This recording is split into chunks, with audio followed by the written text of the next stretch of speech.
Welcome back to Views with Hughes, Culture and News. This is Jerome Hughes. Now, let's go ahead and get right into it. All right, for some weird reason, the Kathleen Kennedy failed show, The Acolyte, has been making the rounds again for some reason, and apparently people are still debating, the legacy or the lack thereof of The Acolyte.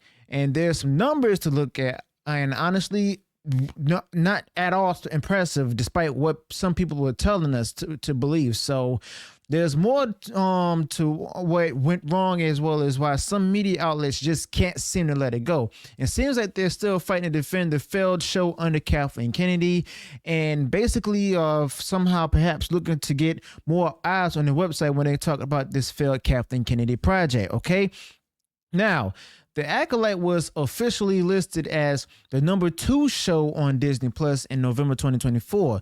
Number 2 sounds like a big deal to some people, but hold on. Let's get that into better context right quick. You see, Disney Plus in 2024 wasn't exactly setting the world on fire, especially with Kathleen Kennedy putting out there the different Star Wars shows. In fact, their numbers were just downright abysmal.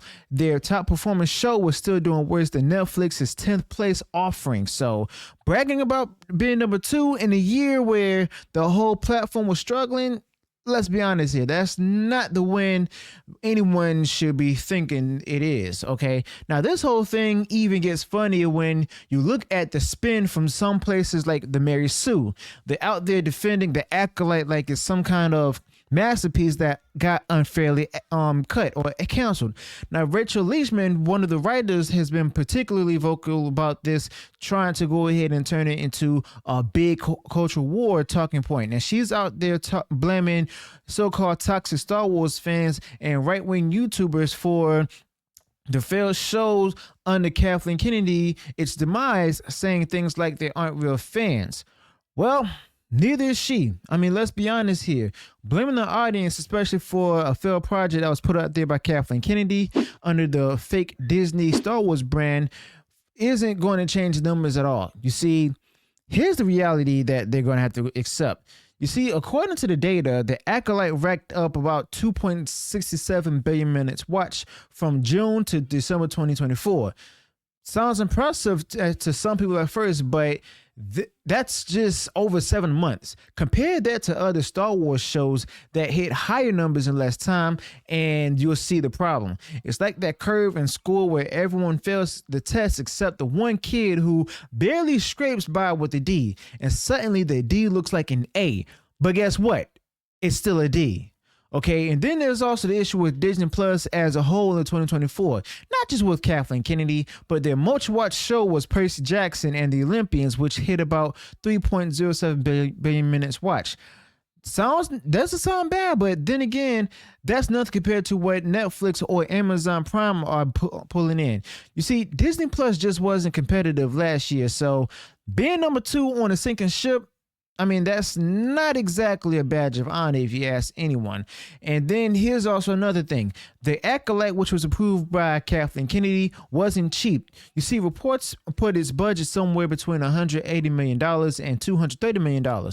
For that kind of money, Disney expected blockbuster results, not mediocre ones. And even the fans of the show were simply scratching their heads, asking where did all that money go, myself included. But let's be honest here, the production quality didn't exactly scream high budget. Now, it looked more like a mid-tier sci-fi show from the 90s, and the story itself, let's just say it wasn't winning any awards at all, okay? And then there's also another factor where some defenders out there will say, but it's not just about watch time, it's about the return on investment. And they're right. To a point. You see, Disney did try to experiment with the lower budget shows, and some of those experiments paid off. But for example, Agatha Covering the Chaos cost significantly less and performed a bit well for what it was. But The Acolyte, I mean, its budget was through the roof, and it still didn't deliver the numbers that Disney needed. Now, that's why it got the X. But speaking of numbers, there's also the issue about how the Acolyte, approved by Kathleen Kennedy, stacked up against other Star Wars shows. even with its full 7-month run, it couldn't touch the numbers that Andor or even the first 2 seasons of The Mandalorian pulled in during their first 2 weeks. The Acolyte itself had more time and still couldn't compete, okay? All thanks to Kathleen Kennedy. You see, Disney's executives aren't dumb. They're looking at these figures and thinking, why are we throwing good money after bad stuff? I mean, that's the same thing that the fans are wondering as well. And here's where the media spin comes in. You see, people like Rachel Leishman from the Mary Sue are trying to frame this as some sort of victory. See, it was number 2. Take that, haters. But then again, context matters. You see, saying it's number 2 in 2024 Disney Plus viewership is like bragging about being the tallest kid in kindergarten. It's meaningless when you're not competing at the level that you're supposed to be. But what's really frustrating about this is how the media keeps blaming the fans for these failures. You see, Rachel and others love to throw around terms like toxic and chudge to describe anyone who criticizes these shows, especially the shows that were made by Kathleen Kennedy. But here's the thing, the market decides that, not Kathleen Kennedy, not the fans. If people aren't watching, it's not because of some grand conspiracy by right-wing YouTubers, it's because the show itself didn't resonate with audiences. Plain and simple, okay? And then there's a whole different broader issue with Star Wars itself under Kathleen Kennedy. You see, it's not just the Acolyte. The franchise as a whole is basically struggling.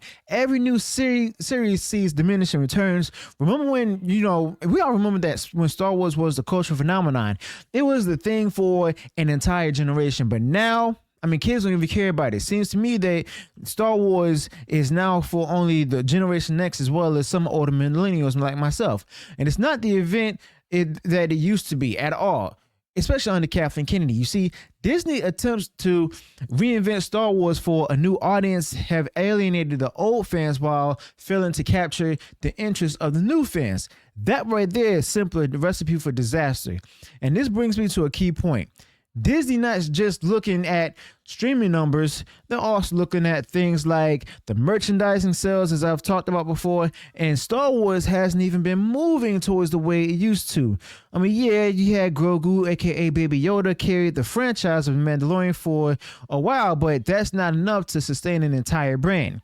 Now, if the toys aren't selling, the shows aren't pulling in viewers, simple as that. And the movies are flopping. And if the movies are flopping, what's left?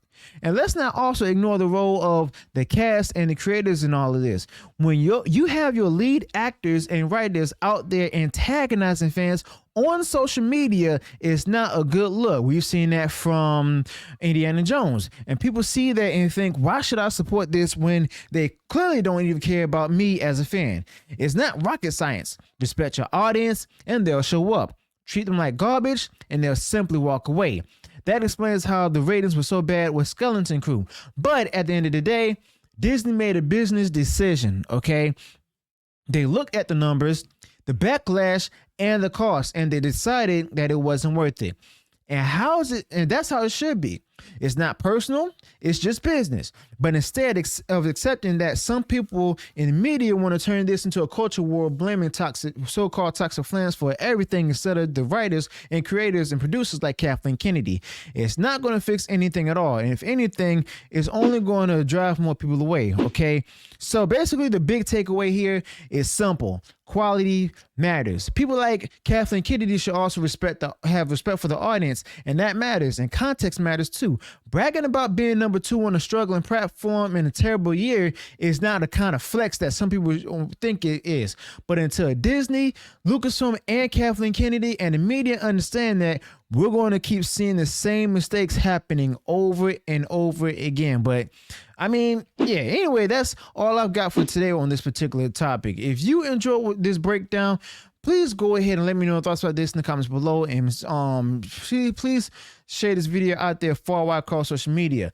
If you enjoy what was shared in this, basically let me know, do you agree or disagree? I want to hear your thoughts and everything, okay? But like I said, let me know your thoughts about this in the comments below. Also, be sure to include any additional details or thoughts you might have on this particular topic. If you enjoy what was shared in this video, go ahead and smash the like button, share the video far wide across social media.